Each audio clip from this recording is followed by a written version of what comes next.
Hi hello ನಮಸ್ತೆ, ನಾನು Rashmi. Guys, ಯಾರೆಲ್ಲ ನನ್ನ ಚಾನಲ್ನ ಫಸ್ಟ್ ಟೈಮ್ ನೋಡ್ತಾ ಇದ್ದೀರಾ, ಸಬ್ಸ್ಕ್ರೈಬ್ ಮಾಡಿ. ಈ ಒಂದು ಸ್ಟೋರಿಯಲ್ಲಿ ನರಿ ಎಷ್ಟು ಬುದ್ಧಿವಂತಿಕೆ ಮಾಡುತ್ತೆ ಅಂತ ನೀವೇ ಫುಲ್ ಸ್ಟೋರಿನ ಕೇಳಿ ನೋಡಿ. ಒಂದಾನೊಂದು ಕಾಡು. ಆ ಕಾಡಿನಲ್ಲಿ ಒಂದು ಸಿಂಹ ವಾಸವಾಗಿತ್ತು. ಒಂದು ದಿನ ಸಿಂಹವು ಹಸಿವೆಯಿಂದ ಅಲೆದಾಡುತ್ತಿರುವಾಗ ಅನಿರೀಕ್ಷಿತವಾಗಿ ಒಂದು ದೊಡ್ಡ ಗುಹೆಯನ್ನು ನೋಡಿತು.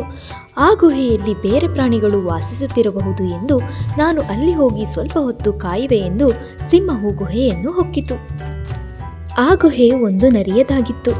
ಗುಹೆ ಹತ್ತಿರ ಬಂದ ನರಿಯು ಒಳಗೆ ಹೋಗುವ ಮುನ್ನ ಗುಹೆಯ ಬಳಿ ಸಿಂಹದ ಹೆಜ್ಜೆಯನ್ನು ಕಂಡಿತು. ಗುಹೆಯೊಳಗೆ ಯಾರೋ ಇರಬಹುದು ಎಂದು ತಿಳಿದು ಗುಹೆಯನ್ನು ಕುರಿತು ಮಾತನಾಡತೊಡಗಿತು.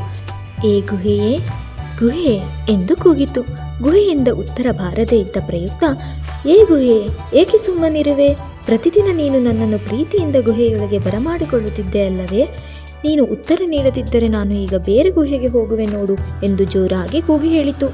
ಆಗ ಗುಹೆಯೊಳಗಿದ್ದ ಸಿಂಹವು ನರಿಯು ಬೇರೆ ಗುಹೆಗೆ ಹೋಗುವುದೆಂದು ತಿಳಿದು, ಪ್ರೀತಿಯ ಗೆಳೆಯನೇ, ಮನೆಗೆ ಸ್ವಾಗತ ಎಂದು ಜೋರಾಗಿ ಕೂಗಿ ಹೇಳಿತು.